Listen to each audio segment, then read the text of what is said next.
Olá a todos e sejam bem-vindos a mais um episódio do Para Bom Entendedor, o podcast da CMVM sobre temas relevantes do mercado de capitais. Sou a Rita Trocado e hoje tenho comigo Lourdes Gramacho, presidente da Investors Portugal, Stefano Moraes, presidente da APCRI, a Associação Portuguesa de Capital de Risco e Desenvolvimento, e Carla Rodrigues Mem, diretora do Departamento de Supervisão Prudencial e Autorizações, para nos falarem de capital de risco. Muito obrigada desde já por terem aceitado o convite e para estarmos todos na mesma página, pode ser útil começar por explicar a quem nos ouve e a quem nos vê alguns conceitos relacionados com o nosso tema. Lourdes, começaria por si. Poderia-nos explicar-nos o que é o capital de risco? Bom, muito obrigada pelo convite. É um prazer estar aqui a conversar com estes dois colegas. O capital de risco pode ser entendido como uma forma de investimento empresarial cujo objetivo é financiar as empresas e apostar, portanto, com esse financiamento no seu desenvolvimento, nos seus planos de desenvolvimento. O capital de risco, os operadores de capital de risco, incluindo também os business angels, embora não sejam regulados, usam as mesmas práticas, financiam em capital próprio, portanto, reforçam o capital próprio das empresas e, por vezes, completam esse tipo de investimento também com prestações suplementares, com suprimentos e outros instrumentos similares. O objetivo do capital de risco é sempre temporário, portanto, entram para sair a médio prazo das empresas. De um modo geral, entram com tranches minoritárias e todo o relacionamento, ou seja, a entrada, o relacionamento durante a permanência no capital e a saída estão negociadas e contratualizadas nos acordos parasociais.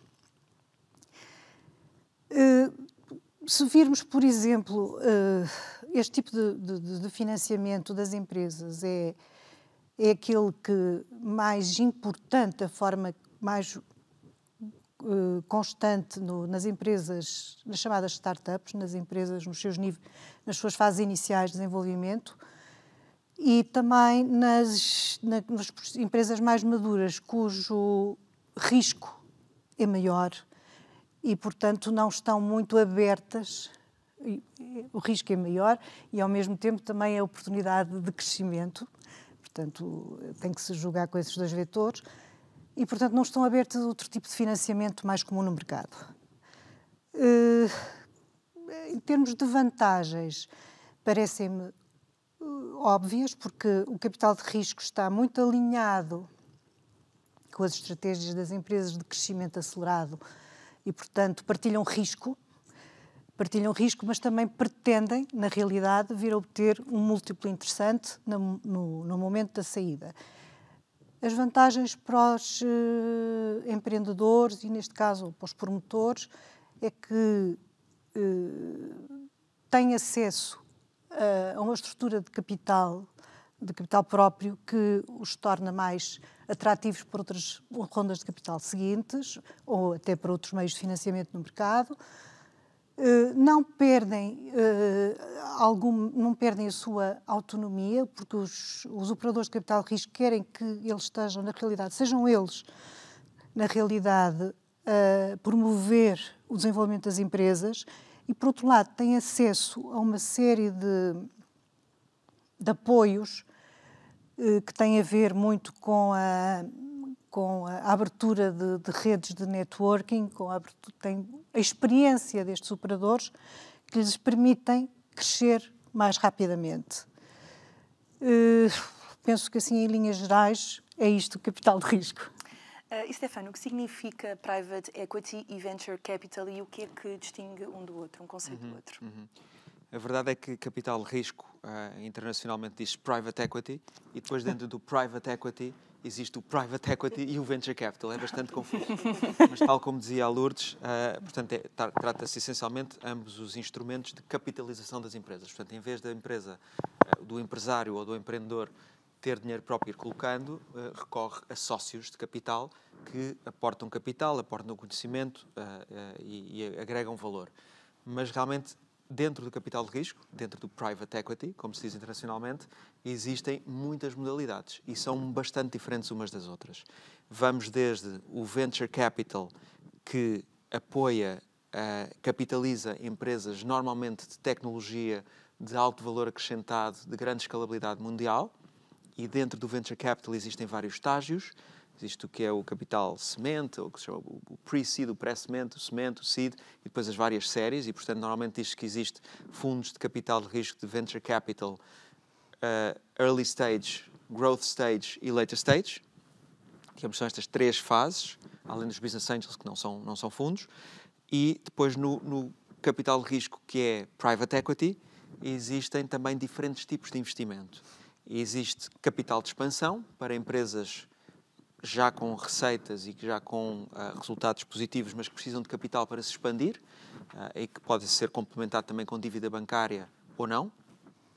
E depois existem capital de risco buyouts, que são compras da maioria ou da totalidade da empresa por um fundo de private equity, de capital de risco private equity, buyout, que basicamente o fundo detém, ou esse fundo ou um conjunto de fundos, a totalidade ou pelo menos a maioria, e portanto já não são posições minoritárias, são posições maioritárias ou totalmente da parte do fundo, mas o objetivo é o mesmo, é fazer crescer a empresa e eventualmente vendê-la por um valor muito mais alto do que foi adquirida. E depois, ainda dentro do capital de risco, existem os fundos de reestruturação, que são fundos que basicamente investem em empresas que estão a passar momentos de dificuldade ou sobreendividadas, que não conseguem servir a dívida ou algo do género, e que vão renegociar a dívida, injetar capital e dar um novo fôlego à empresa. Portanto, estamos a falar de venture capital para empresas provavelmente maioritariamente tecnológicas ou na área da saúde, com grande potencial de crescimento mundial, ou private equity, capital de risco, mas private equity, que é mais para empresas maduras, que têm receitas e que têm lucros, enquanto que as de venture capital às vezes têm receitas, mas não têm muitos lucros, têm um perfil de crescimento diferente, e portanto que são empresas que podem suportar dívida ou que podem até vir a distribuir dividendos, sendo que, em última análise, a ideia, tal como dizia a Lourdes, é entrar, fazer crescer as empresas, acrescentar valor enquanto somos sócios e depois vender e, portanto, retornar o dinheiro aos investidores dos fundos, seja de venture capital, seja de private equity, mas realmente eu às vezes costumo dizer que é um bocadinho como comparar um talho com uma boutique. Sim, ambos vendem coisas, mas não tem nada a ver. Ou seja, são realmente dentro do capital de risco, há coisas muito específicas de tecnologia e há reestruturações muito específicas de empresas industriais. Mas é aportar capital às empresas, fazê-las crescer e depois vendê-las a um valor mais alto. E Carla, este setor tem tido um grande dinamismo em Portugal ao longo dos últimos anos. Pode fazer-nos um retrato da evolução do capital de risco, referindo alguns números caracterizadores? Sim, claro que sim. E, de facto, tem sido dentro do mercado de capitais e dos vários tipos de fundos que temos no mercado de capitais, os fundos de capital de risco, enfim, vou falando aqui de forma geral, abrangendo private equity e venture capital, de facto o conceito que temos em Portugal, de facto tem tido um crescimento relevante nos últimos anos. Em termos de números, só para colocar aqui em perspectiva, vou falar dos últimos 3 anos, ou seja, comparar o final de 2022 com o final de 2024. E o que temos é, em termos de número de sociedades gestoras que estão a gerir fundos de capital de risco, passou de 71 para 80, portanto mostra que de facto há um interesse do mercado em gerir fundos de capital de risco, o que mostra algum apetite também, naturalmente, do lado da oferta e da procura. Em termos de fundos, o número de fundos também tem sido bastante significativo, o aumento.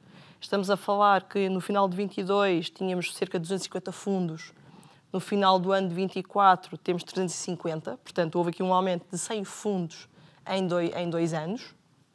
E em termos montantes sob gestão, enfim, obviamente que é o que significa aquilo que é o montante que foi captado pelos sociedades de capital de risco e que estão a investir, e que no fundo e também resulta também, em alguns casos, também do próprio dinamismo já de mercado de transações, nomeadamente de valorização dessas participações.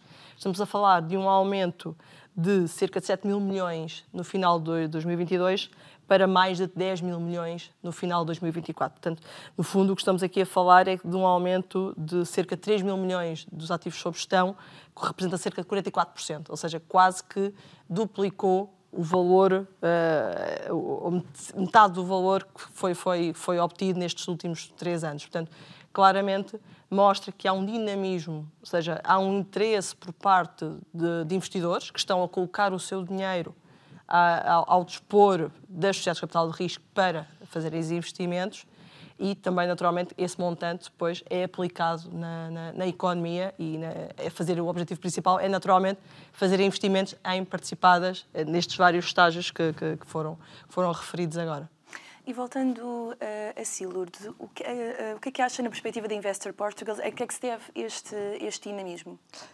Bom, enfim, quem está neste setor há bastantes anos, há alguns anos já, pelo menos, e embora ainda existam várias lacunas e oportunidades de melhoria bastantes, pode dizer-se que isto houve uma evolução enorme. Estou a falar de 10, 15 anos atrás e o crescente que tem sido em termos deste segmento, falando mais no early stage, que é aquele que eu represento, enfim, aqui mais neste debate também. Eu iria falar muito do que aconteceu do positivo mais, porque parece-me que é o importante realçar, e falaria em 3 vetores, que é o vetor do empreendedorismo, propriamente dito, dos chamados projetos, e é parte do investimento e é também das políticas públicas, porque são importantes para o desenvolvimento do setor.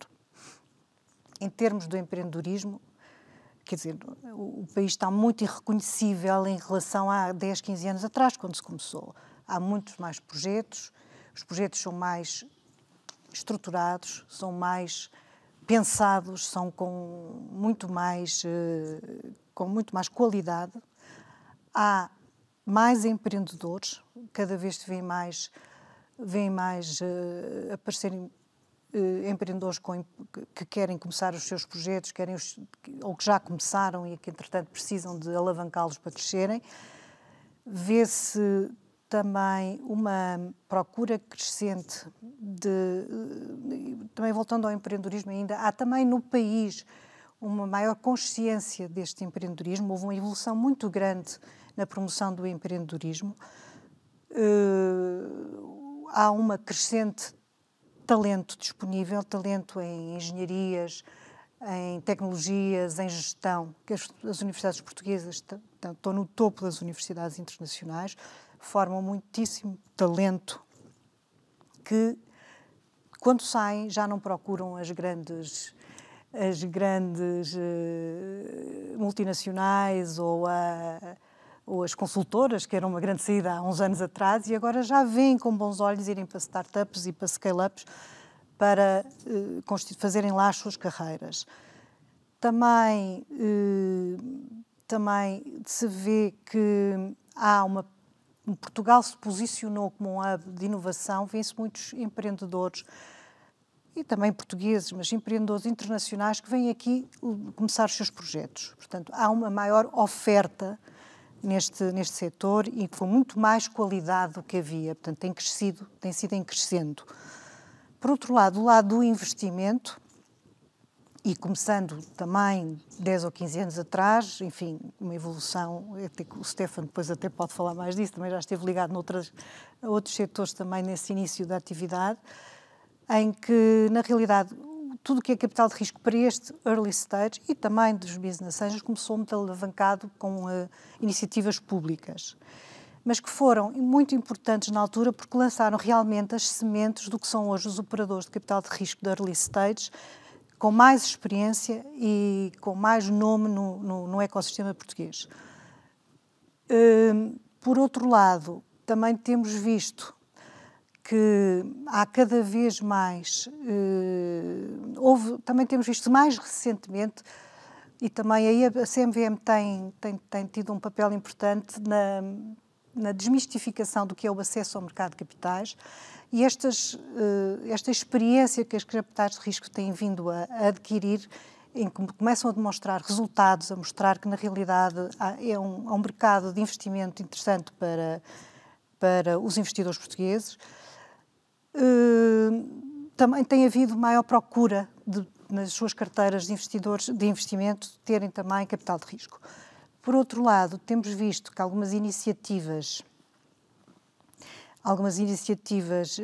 públicas, no sentido de que estão ligadas ou ligam o investimento em fundos de capital de risco à promoção da investigação e desenvolvimento, que no caso do CIFID atraiu muito capital para o mercado, e também outras iniciativas alavancadas mais na obtenção de nacionalidade ou de permanência em Portugal, como os vistos Gold, também atraíram muito capital para o mercado. Por outro lado, também é importante referir que também no empreendedorismo, e muito ligado até também com o CIFID, tem havido promoção por parte da transferência da investigação e desenvolvimento que é feita nas universidades portuguesas e, enfim, noutros institutos, de promoção de transferência disso para a economia. Também tem-se visto que há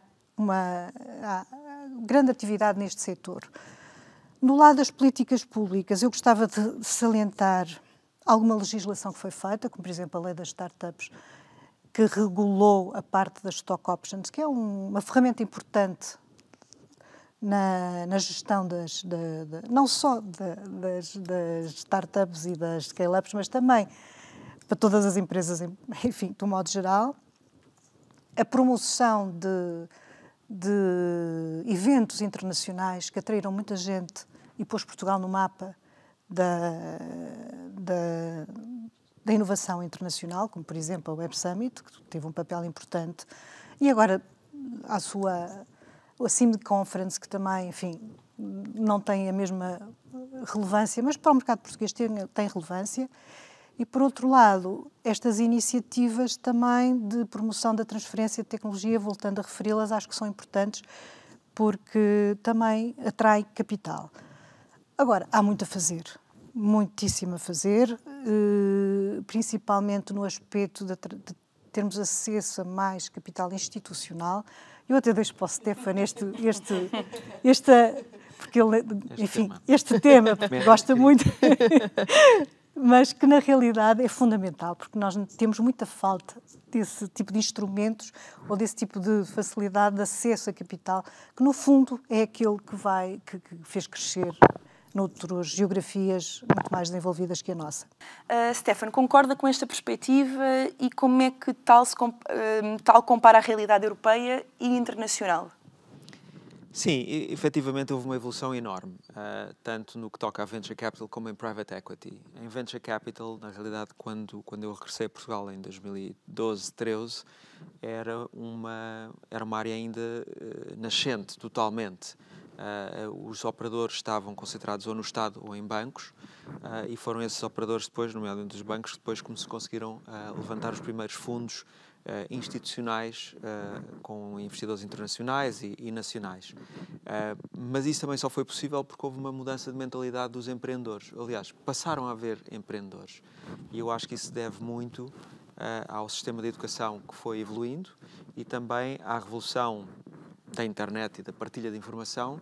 E o que nós notámos há 10, 15 anos atrás, basicamente, foi que havia um conjunto de jovens portugueses que tinham uma ambição de ser grandes líderes mundiais em determinadas áreas tecnológicas, e isso não era assim há 20 anos atrás, ou há 25. Eu lembro de ter feito um estudo sobre capital de risco em 2001, quando vim cá, eu estava a fazer o meu MBA em Harvard, e vim, e não havia essa apetência pelo empreendedorismo. Tinha havido uma bolha durante o dot-com, mas tinha sido uma coisa liderada por corporates e não por propriamente startups.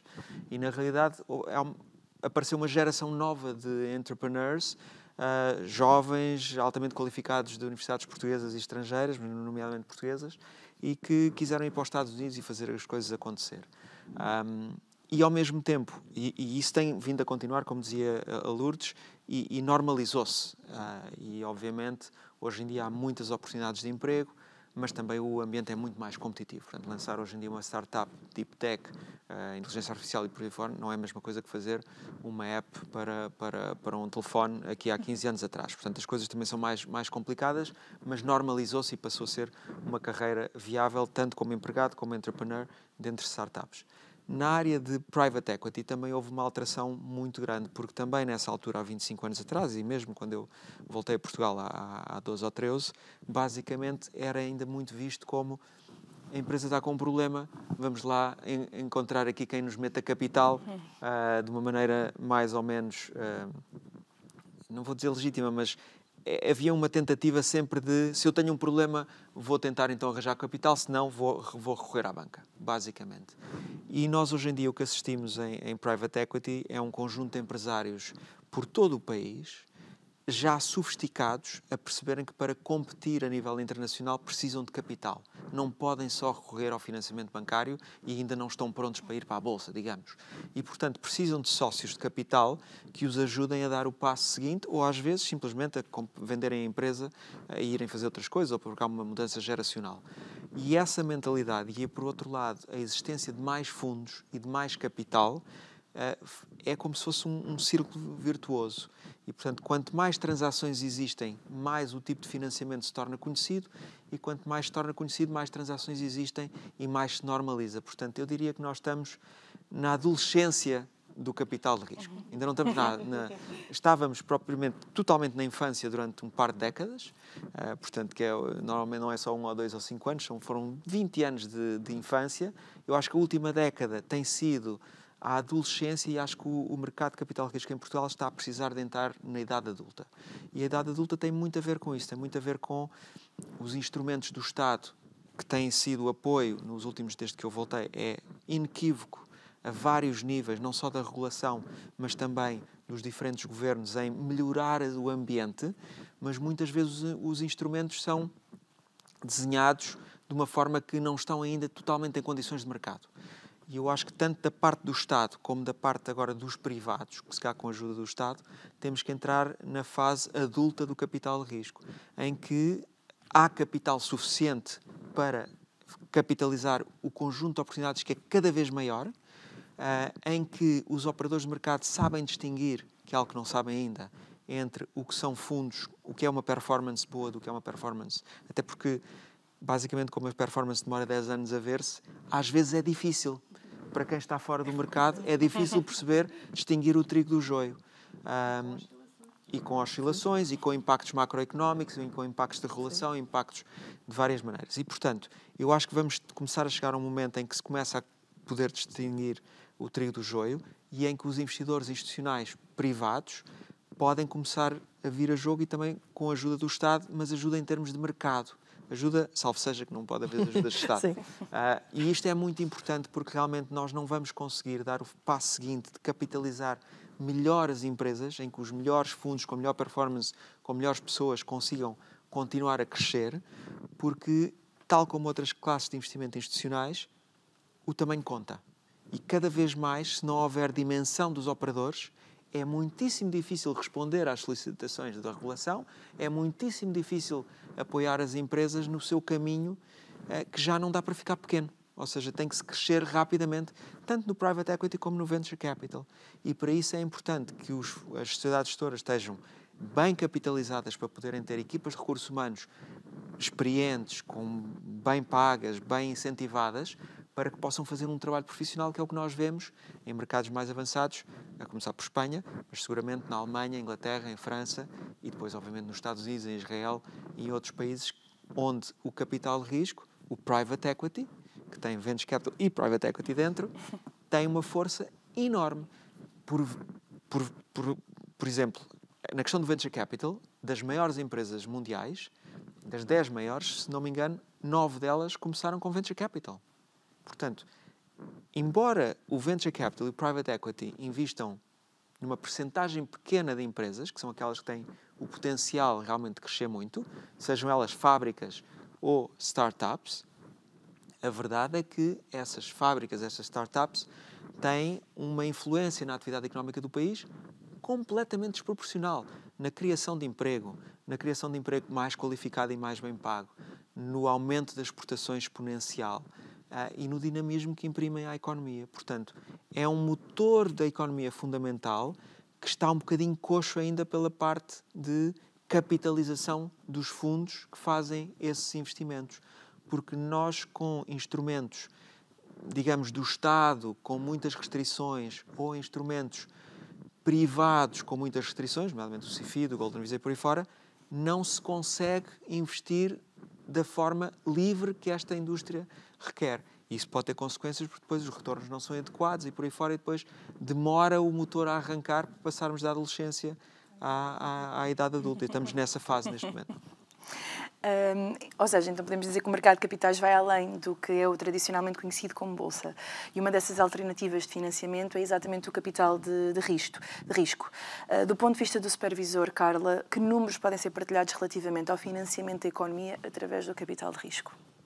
Como eu tinha dito há pouco, na minha intervenção anterior, efetivamente tem havido um aumento muito significativo dos montantes sob gestão. Claro que, como enfim, foi dito agora, há potencial para muito mais e, portanto, obviamente que a expectativa é que continue efetivamente a crescer e que o interesse de investidores seja mais elevado, nomeadamente os investidores institucionais, como foi dito há pouco. Efetivamente, este crescimento dos montantes sob gestão tem sido muito através de investidores privados, de pessoas singulares, também de alguns family office e, mais recentemente, no contexto do PRR, efetivamente. Mas estamos a falar aqui de um montante relativamente baixo, ainda no contexto dos montantes sobre gestão. Temos aqui também o efeito de algumas empresas por via também dos benefícios em termos de CIFID, efetivamente, mas não é ainda representativo. Dentro dos montantes, portanto isto significa que para que tenhamos passado de 7 mil milhões para 10 mil milhões, como eu tinha referido antes, estamos a falar aqui de um aumento muito significativo no número de participantes. Estamos a falar de, nestes últimos 3 anos, como há pouco dizia, de 2022 para 2024, estamos a falar de uma passagem de cerca de 11 mil participantes para 17 mil, o que é um número bastante relevante, efetivamente. O que eu gostaria de destacar aqui, e em linha com o que foi há pouco dito, quer pelo Lourdes, quer pelo Stefan, é, efetivamente, o apoio à economia. Ou seja, a questão é, estes montantes são captados, estamos a falar aqui, como há pouco dizia, de montantes sob gestão no final do ano passado, de cerca de 10 mil milhões, em que cerca de 2/3 estão em fundos de private equity e 1/3 na componente de venture capital, portanto, mostra que, efetivamente, em Portugal, há uma maior aptidão pelas gestoras por fundos de natureza de private equity e menos por venture capital, mas naturalmente que estamos a falar também de montantes de tickets e de montantes investidos mais baixos e, portanto, naturalmente, enfim, pode haver aqui uma relação também entre os montantes investidos nas empresas e, efetivamente, os montantes captados, sendo que o que é importante aqui destacar é que, efetivamente, estamos a falar aqui no final de 2024, tínhamos uma participação direta dos fundos de capital de risco em Portugal, estavam a investir de forma direta em cerca de 1.800 empresas, sendo que há 2 anos atrás estamos a falar de 1.400. Portanto, só no ano de 2024 houve os fundos de capital de risco investiram em mais de cerca de 350 empresas, o que é um número bastante expressivo. E é assim que, efetivamente, o dinheiro que é captado dos investidores pode ser colocado, efetivamente, na economia real, quer em empresas startups, quer scale-ups, quer, efetivamente, em empresas mais maduras. E também gostava de pegar no ponto que o Stefan há pouco referiu e fazer aqui um destaque que, efetivamente, ou seja, no final do passado mês de junho, a CMVM publicou um estudo que promoveu e que foi elaborado por um consórcio de 3 universidades, a Universidade do Minho, a Universidade de Coimbra e a Universidade do Porto, em que, relativamente aos fundos de capital de risco, ou melhor, às empresas que eram participadas por fundos de capital de risco, efetivamente concluiu que estas empresas tinham uma maior propensão para exportar, quer em termos de intensidade, quer em termos dos montantes que estavam do volume de vendas que estava sujeito, que era exportável, e, portanto, de facto, notou-se essa, face aos outros tipos de investimentos em mercado de capitais, notou-se efetivamente este destaque das empresas participadas por fundos de capital de risco. Também a maior propensão, e há pouco também foi referido, pela captação de trabalhadores qualificados e também o próprio investimento em investigação e desenvolvimento. Ou seja, no fundo, há aqui uma ligação que é, estamos a ficar mais tecnológicos e, portanto, conseguimos também captar muito mais este conhecimento acumulado que a Lourdes destacou há pouco, no fundo, a qualidade dos estudantes que saem das faculdades e que têm, de facto, maior propensão para estas matérias e na qual Portugal, nos temos posicionado. E também, este estudo também concluiu que as restrições financeiras das empresas que são financiadas por capital de risco são menores. Significa que estas empresas, quando comparadas com outros setores, têm uns níveis mais elevados de disponibilidade. E, portanto, parece-me que, no fundo, há aqui vários indícios que mostram que, de facto, o ser investido, ou seja, o capital de risco, ser colocado à disposição das empresas, efetivamente, há um efeito muito positivo na economia real. O último ponto que eu destacaria aqui é que, sistematicamente, por via do crescimento que temos sentido nos fundos de capital de risco, nos últimos anos, temos tido aqui um montante de disponibilidade dos fundos, ou seja, no fundo, para mostrar que pode haver um pouco a tendência que é, ok, então os fundos já investiram tudo, se eu tiver interesse em ser investido por capital de risco, já não há capital disponível para mim. Não é verdade. Porque, efetivamente, nos últimos anos, e no final de 2024 aconteceu exatamente igual, os fundos de capital de risco em Portugal, estamos a falar dos fundos autorizados pela CMVM, tinham um montante de liquidez para colocar ainda ao serviço, para investir, de cerca de 2 mil milhões. Tem sido um número mais ou menos constante. E isto, naturalmente, falando de fundos em Portugal. Porque, naturalmente, o que temos sentido também, o interesse de fundos internacionais, até para acomodar os tickets maiores, que há pouco o Stefano falava que os fundos portugueses não conseguem muitas vezes acomodar. Claro. Temos também sentido, e acho que é positivo para Portugal, efetivamente o interesse de fundos estrangeiros a investir em empresas portuguesas. E, portanto, de facto, a nota que eu gostaria de deixar aqui para quem nos está a ouvir, que seja empreendedor ou que tenha, de facto, uma empresa que tenha interesse em ser financiada por capital de risco, há liquidez disponível nos fundos para se poder ser colocado. Se os projetos forem bons, existe capital, certo? Certo, há sempre, para os bons projetos. E voltando a si, Stefano, relativamente ao private equity, como é que vê o papel do capital de risco como um dos motores da economia? Pois é o que temos estado a dizer, não é? Ou seja, quando as empresas são capitalizadas, ficam com capital para investir não só em maquinaria, em processos, mas também em pessoas muito melhores e pessoas mais qualificadas, que têm outros níveis de ambição, e essa folga de tesouraria inicial permite que se atinjam novos mercados, novas metas e que se pense de uma maneira diferente. Claro que há investidores que são mais ativos, mais presentes, menos presentes. Os fundos de capital de risco, seja de venture capital ou de private equity, não gerem as empresas, obviamente, não é? Têm depois uma equipa de gestão profissional ou a própria equipa que fundou a empresa que está a gerir. Isso é uma distinção muito importante porque não é que nós sejamos os gestores das empresas, mas frequentemente, para já, ocupamos lugares de administração não executiva e, portanto, aconselhamos e acompanhamos a empresa. Mas podemos também ajudar os empreendedores ou os empresários a recrutar pessoas melhores e para as posições que faltam. E, portanto, acho que um dos mitos que havia antigamente com relação ao capital de risco é que isto são aqui uns tipos que metem aqui dinheiro, depois não querem saber nada e só pedem um relatório de contas ao fim do ano. Não é bem assim. Também pedimos o relatório de contas e às vezes não está disponível. Mas, efetivamente, é uma parceria muito mais próxima. É uma espécie de um casamento com um divórcio anunciado amigável, esperemos. Porque nós temos que sair, mas é uma espécie de um casamento. Ou seja, é uma relação muito próxima, que não é só... por exemplo, muito diferente de uma questão de um financiamento bancário, em que, efetivamente, há um desembolso bancário para a empresa e todos os meses ou cada X tempo paga o empréstimo, mas não há assim muita... Enfim, de vez em quando tem que se mandar uns documentos. Não tem nada a ver. E aqui o que estamos a falar é de sócios. Portanto, são sócios que aportam capital e aportam conhecimento.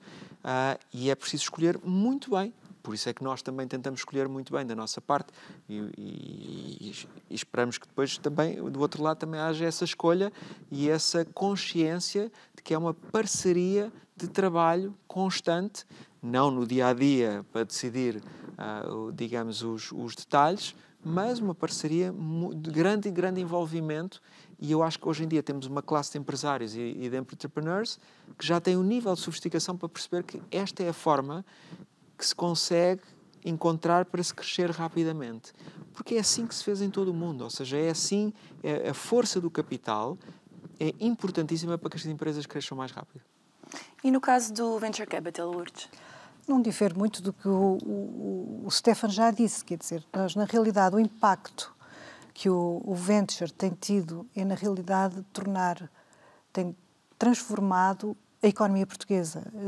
Tornou-se muito mais moderna, muito mais digital, muito mais tecnológica, e isso vê-se nos aumentos das exportações, no aumento da modernização, não só, digamos, dos alvos do venture capital, portanto, dos investimentos, mas porque se expande para outras áreas da economia, para empresas mais maduras, que veem nisto muito um exemplo a seguir. Portanto, há uma contaminação muito positiva. Evangelização, não é? Por exemplo, missionarização, sei lá, qualquer coisa do género. Efeito de contágio a Toda a economia. Portanto, isto é um efeito muito positivo que vai muito para além do próprio investimento do venture capital. Por outro lado, para além dos efeitos diretos na economia, tem um efeito direto no emprego, no talento. Nós estamos sempre a falar de talento e de que a juventude sai de Portugal, quanto mais qualificada, mais sai. O venture tem conseguido captar, tem conseguido manter, fixar muito do que há, do talento mais, com mais valor, que cria mais valor acrescentado e mais bem apetrechado, tem conseguido fixá-lo em Portugal. E tem conseguido atrair de outras geografias, o que também é muitíssimo importante. Penso que há aqui ainda muito por fazer, nós temos um caminho, seja a idade adulta, seja o que lhe queiram chamar, temos um caminho enorme ainda à nossa frente, mas é bom, porque nos dá essa possibilidade de crescer também. Portanto, acho que o venture e o capital de risco em geral está cada vez mais a ser aceito, porque se vê que na realidade transforma e contribui com muito valor, que é isso que é importante. E para um possível empreendedor que nos possa estar a ouvir e que se encontra a trabalhar numa startup, Lourdes, o que é que deve saber sobre as vantagens do financiamento através do capital de risco para o desenvolvimento do seu negócio? Bom, acho que já dissemos tudo, mas sim, posso sim, tentar... é verdade, também é verdade, sim. É um reforço. Posso tentar apenas fazer um apanhado, porque no fundo o que é que é? Quer dizer, se um empreendedor tem uma empresa com uma expectativa de crescimento acelerado, se tem um produto, um serviço altamente sofisticado, que pelo menos modifica muito um negócio, qualquer tipo de características do mercado onde ele sabe que pode contar com o capital de risco, neste caso mais o venture capital, eu continuo a falar mais na early stage, mas não sabe que pode contar porque nós apoiamos crescimentos, nós, os operadores de capital de risco, apoiamos crescimentos acelerados, apoiamos inovação, alinhamos os nossos incentivos com o sucesso da empresa, ou seja, nós, quando aumentamos capital, quando lhes proporcionamos, na realidade, um capital ajustado às necessidades do plano de desenvolvimento das empresas, nós estamos a alinhar incentivos, não estamos a receber juros ao fim do mês, nem ao fim do ano. Nós queremos é que a empresa, na realidade, consolide, cresça muito, que é para quando sairmos, que já sabemos que vamos sair, que vamos ter um múltiplo interessante para o investimento que lá pusemos. Por outro lado, para nós é fundamental que a empresa tenha uma boa gestão, que os fundadores, os promotores, se mantenham ao leme dessa empresa. Nós ajudamos, abrimos a nossa rede de contactos, a nossa experiência, etc. Mas quem tem que ter sucesso e levar a empresa, enfim, para esse mundo global que pretendemos, são muito os investidores, são muito os fundadores. Portanto, alinhamos incentivos, deixamos-los trabalhar, ajudamos se precisarem e proporcionamos uma credibilização junto do mercado, porque lhes proporcionamos uns capitais próprios mais consentâneos com aquilo com o que eles necessitam para desenvolver a sua atividade. E no caso de uma empresa já madura, Stefan, que pretende crescer através da internacionalização da sua atividade, que vantagens terá esse empresário, essa empresa, a ponderar o financiamento através do capital de risco? Sim, há aqui uma nuance importante, é que no Venture Capital as empresas precisam mesmo de capital. Sim, sim. Ou seja, não há dúvida que há mercado para o Venture Capital, porque basicamente se não tiverem capital externo, como normalmente não são, digamos, rentáveis, precisam de capital. Já não há financiamento bancário nessas circunstâncias. Financiamento bancário, nem devia haver, porque realmente são produtos que às vezes nem existem ainda, ou estão ainda em fase de desenvolvimento ou de aprimoramento. Enquanto que no Private Equity, a tarefa de venda, digamos, do capital privado é ainda mais difícil, porque na realidade às vezes as empresas não necessitam. É uma escolha de poderem crescer mais rápido, atingirem novos segmentos, novos mercados, novas geografias, terem mais investimento no que necessitarem e terem também pessoas mais qualificadas, ou continuarem como estão. E às vezes continuar como estão é confortável. Sim. E portanto, eu acho que um dos grandes fatores do capital de risco realmente é introduzir este nível de ambição. E eu acho que Portugal tem sido um país que durante décadas resumia-se um pouco a estar na cauda da Europa e ser pequenino e, enfim, vamos dominar aqui o retângulo, mas não é preciso ir muito lá para fora. Mas os últimos anos, década, mas seguramente depois da pandemia, vimos que isso não é suficiente. Ou seja, é absolutamente fundamental crescer para sobreviver.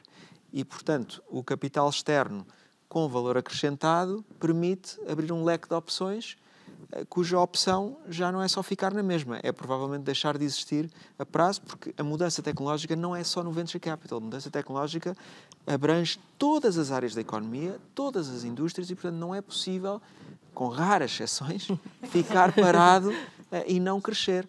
A escolha é, eventualmente, morrer ou decidir apostar para o crescimento. Para o crescimento tem que ser uma mistura, muitas vezes, de capital e dívida no Private Equity, só capital ou quase capital no Venture Capital e, portanto, é uma indústria que, embora esteja ainda haja muito por fazer, é uma indústria que terá cada vez maior preponderância nas economias, já tem em muitos países, em Portugal continuará a ter, na Europa foi um dos grandes alvos do relatório Draghi, foi a falta de capital para a indústria de Private Equity, nomeadamente Venture Capital, e, portanto, os empresários já estão a perceber isto e eu acho que é uma indústria que vai crescer imenso. Temos é que acelerar esse crescimento para que beneficiemos o país. E Carla, antes de terminarmos, a CMVM desenvolveu a Sandbox Market for Growth, onde as empresas podem testar diferentes opções de financiamento no mercado de capitais, e até aconselho a irem a ouvir alguns dos episódios que nós temos relativamente à Sandbox Market for Growth. Relativamente ao capital de risco, o que é que esta iniciativa traz? De facto, o propósito principal da Sandbox Market for Growth é, efetivamente, que as empresas testem o que é estar em mercado e ser financiado por mercado. Sendo que mercado, naturalmente, como há pouco dizias, não é só bolsa. Efetivamente, utilizar o mercado de capitais em seu benefício é também o financiamento através de capital de risco. E, neste caso, para as empresas que têm interesse em conhecer mais sobre o que é ser investido por uma sociedade de capital de risco, por um fundo de capital de risco, uma das principais vantagens, diria, é efetivamente o maior conhecimento. Ou seja, no fundo, conhecer não só sobre o mercado de capitais, mas também sobre o que é ser financiado por capital de risco. No fundo, é tornar na prática tudo aquilo que tem sido, que há pouco foi dito, que é pelo Lourdes, que é pelo Stefan, ou tem vindo a ser dito, que é, no fundo, estes aspectos relacionados com o conhecimento que é dado, a network que é dado, a maior profissionalização, muitas vezes, a maior preocupação também com temas do governo interno. E a Sandbox, neste caso, permite que, sem custos, porque estamos a falar aqui de uma iniciativa em que a participação é gratuita, não tem custos financeiros para a empresa, naturalmente terá um custo de tempo, oportunidade de tempo, sendo que, e com a ajuda de parceiros que decidiram juntar-se à CMVM para dinamizar esta iniciativa. Estamos a falar aqui dos parceiros técnicos da área jurídica e da área financeira, em que permite a essas empresas não só o conhecimento que há pouco dizia sobre estes temas, desmistificar também alguns dos aspectos, também, há pouco também já foi referido, e também, ao mesmo tempo, perceber qual é o seu nível de se está mais ou menos distante, qual é o seu nível de preparação que está para poder ser interessante ou poder, de facto, despertar um interesse de sociedades de capital de risco participarem no seu capital, quer sejam, aqui estamos a falar de todas as fases, quer sejam fases, de facto, mais embrionárias, ainda de projetos, quer sejam empresas mais maduras. E, portanto, diria que é a grande vantagem da participação na Sandbox, no que diz respeito a financiamento através de capital de risco, é efetivamente este conhecimento e este diagnóstico de preparação sobre o interesse que poderá ter para potenciais investidores, sendo que este conhecimento também é importante destacar, nomeadamente nesta segunda edição, a realização de um workshop que será realizado com o apoio dos parceiros da iniciativa, que irá, no fundo, desde a fase inicial, trazer um nível de conhecimento que permitirá às empresas ficarem todas ao mesmo nível de conhecimento e despertar para as vantagens do mercado de capitais e, acima de tudo, eu acho que este é sempre um aspecto importante e volto a realçar, que é desmistificar. Há um conjunto de mitos que é importante e que fazem parte, como nós dizemos, fazem um pouquinho da nossa parte da literacia, neste caso não a literacia financeira para as pessoas, mas mais para a parte empresarial, e que é importante desmistificar. E acho que essa é também uma das vantagens, claramente, da participação na Sandbox Market for Growth. E tendo presente que tanto a Investor Portugal como a APCRI são parceiros desta iniciativa, como mensagem final, o que diriam às empresas que estejam interessadas em participar nesta iniciativa da CMVM na modalidade de capital de risco, que mensagem é que gostariam de deixar? Começaria por si, Lourdes. Bom, a Investors Portugal, desde que foi contactada pela CMVM, desde o início que se mostrou com vontade, mostrou o seu desejo de ser parceiro, e temos colaborado já na primeira edição e agora na segunda edição. Na realidade, só temos que reforçar o nosso apoio, no sentido de que vamos alocar tempo e recursos ao que nos for sendo solicitado na medida das nossas possibilidades, porque é preciso sempre ter esse cuidado. Vamos tentar explicar o que é o capital de risco, o que é que se procura. Vamos também ajudar na elaboração de de todo o processo que é inerente a este programa, assim como na avaliação dos projetos, com a certeza de que o capital de risco não é para todos, é preciso que haja uma série de alinhamento dos propósitos. No fundo, é aquilo que já temos dito até agora, portanto, ambição global, que tem que haver um compromisso muito grande dos fundadores, e vamos tentar avaliar a adequação ou não dos participantes na Sandbox para o capital de risco. Encantados se houver muitos que estejam aptos a receber capital, venture capital neste caso. E Stefano, que mensagem gostaria de deixar? Não, uma mensagem de agradecimento à CMVM pela iniciativa, porque o que nós sentimos é que muitas vezes as empresas auto-excluem-se, digamos, deste tipo de financiamento também por falta de conhecimento. Pensam que talvez venture capital não é adequado para mim, ou private equity não é adequado para mim, mas isto não faz sentido. A pessoa tem que conhecer primeiro, tem que haver um matchmaking que é feito de ambas as partes, porque às vezes há falta de conhecimento, às vezes até na escolha dos próprios fundos. Eu pensava que vocês não faziam isto que eu faço. E as pessoas não sabem, portanto, eu acho que são iniciativas destas que transmitem conhecimento, fazem com que as pessoas abram horizontes e pensem, afinal, se calhar isto é uma boa opção. Tanto para os fundos como para as empresas, portanto, a APCRI participa com muito gosto em tudo o que são estas iniciativas da CMVM e outras que visem fazer crescer o mercado e fazer crescer o conhecimento para que haja mais dinamismo económico e seja bom para toda a gente. Chegamos então assim ao fim de mais um episódio do Para Bom Entendedor. Mais uma vez, obrigado a todos por terem participado nesta conversa, que pelo menos na minha opinião foi bastante esclarecedora.